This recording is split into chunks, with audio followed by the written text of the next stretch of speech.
Hello everybody and welcome to a new video about Studio One version 3 Professional.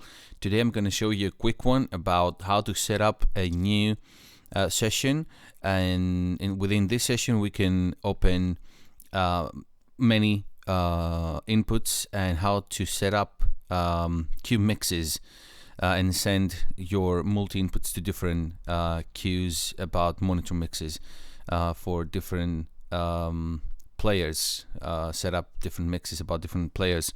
So this is very easy. First of all, this is your main screen. So to create a new song, obviously we have to go to create new song. This is your settings. You can choose either from the templates or you can just hit create new songs, pick select your sample rate. My session is 44.1 24 bits at the moment. So yeah, and all you have to do is go to the song option, song setup, and go into audio in output setup, and here you see that now my default recording option is input 3 with my Focusrite Sapphire Liquid 56 is in the front 3 and 4, and this is my guitar recording. Now I want to add more inputs for my session, so let's add a few mono inputs. So automatically the system picks the next available, so this is the 4. Let's add a few more, gonna be 1 and 2 mono, and I want to add a stereo input as well. So since we have 1 2 3 and 4, the next available stereo option will be 5 and 6 automatically, as you see, left and right. The system assigns mono inputs by M and stereo inputs by left and right. So let's give some names to our inputs. So this is going to be my GTR 1. This is going to be my bass. Let's assign now for the video purposes. So it's going to be Vox 1. It's going to be the Vox 2. And this is going to be the drums. Okay, so now if this is going to be your default setup for every recording that you made, you can just make that as a default, but for our videos this is going to be just for now no default, so we can apply that and we're going to see the lights blue. That means that now the inputs have been assigned to our session, and as you see here, me talking, the meters going up and down in the input 1. That's on the back of the interface, and now let's assign outputs. So my default outputs for my monitors is 1 and 2, and I want to assign separate cue mixes for every and each of one of my different players, so they can have different mixes and different volumes to their headphones or something like that. That is possible to be done.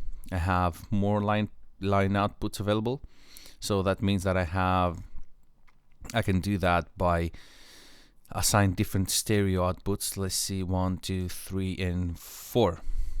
Since I have 1 2 3 4 stereo outputs, I have 8 more outputs available from my system. So let's assign that to Vox cue. Let's add that to bass cue. Let's add that to GTR cue, and let's take that as a drums cue. Wonderful. Now that we named our outputs, we have to click on the cue mix enable. Okay, and now we click apply, and we're gonna enable these, and they're gonna be light blue.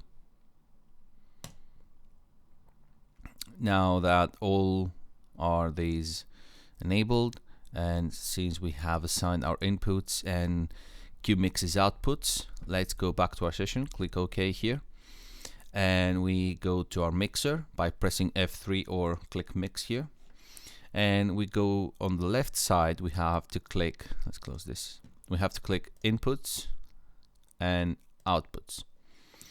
Now let's assign that properly. 1, 2, 3, 4, 5, and 6. So you have the names here of the inputs. You hear me talking here. That works perfectly. And we have cues here. Let's assign some colors. So the vocals, we're going to take the purple. The bass is going to take the green. Guitars going to take the green. So bass is going to take the yellow. Drums going to take the blue, and the main output's going to take, let's say they're going to take orangish, something dark red. Okay. I like to colorize my faders just for the purpose of, you know, they try to do that for yourselves. If you colorize your faders, it's always going to make easier if you have tons of channels and tracks to mix.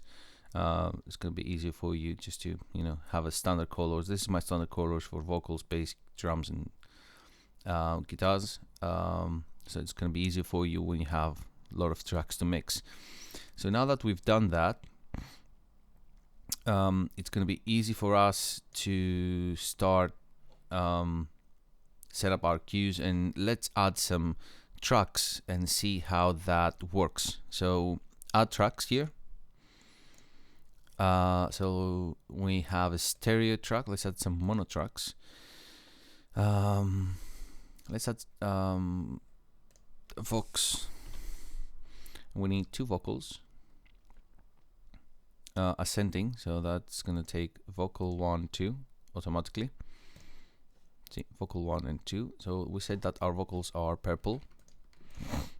We're gonna take that here, and we want to press T now, and we want guitars, GTR.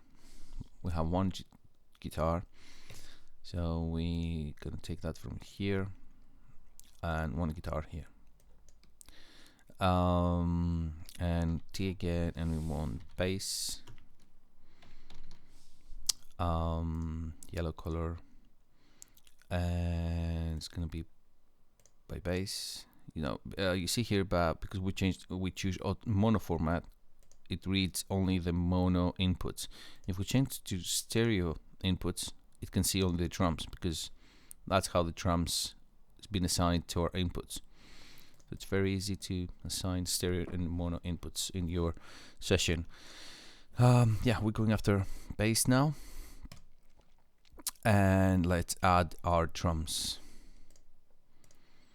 Drums, and let's pick the blue one. Okay. You can also see here the circle, and which is the mono, and this sign here, the double circles, which is the stereo input. So you can turn that mono and you can turn that in stereo.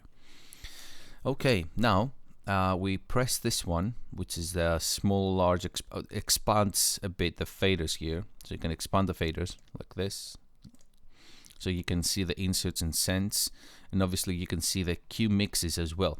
So since we have our channels, if we expand a bit the mixer, you see, okay, let's take it more. You see the sends and you see the cue mixes. So cue mix, vocal, bass, guitar, and drums. And you see the lock on the side. So obviously the lock means that it's follows the volume on here follows the fader. Okay, so if the vocal, if we turn down the vocal 2 in our session, all these cues turn down the vocal. But let's say that we have our vocal in -9, but for some reason the bass player wants the vocal higher, so we have to turn it on. So you see automatically the unlocks the volume in the session, but if we lock it again, it goes down. So with this like this, you can set up your session different. You can assign different volumes in your session, and here, let's say volume 1, you can assign different